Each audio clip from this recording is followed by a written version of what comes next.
Ka Seng BJP Hamighalia kala Sngew Skhem ba ka Shem ba kala dan ka jingpediang jong kibriu ya ka Seng ha ka jilla ba ka kmi lenti ba omtang ban chupenyeng kertong ha baro an riu Tylli constituency henrei ban job ru shibun ki Shuki kat bala ha ka ni ke election ban wan. President ka Seng BJP uba Ernest Mauri uloong ba ka Seng ka Sngew Skhem ban job da ki Tylli ki Shuki ha ka ni ke election.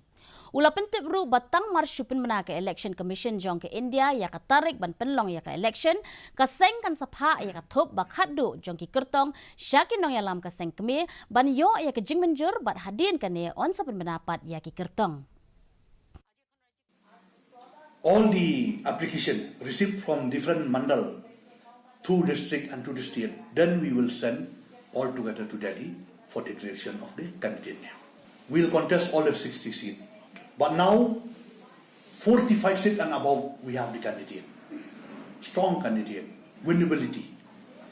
So, we are working on it, and we have given the responsibility to our district in charge, district president, mandal president, to find out the suitable candidate with the winnability.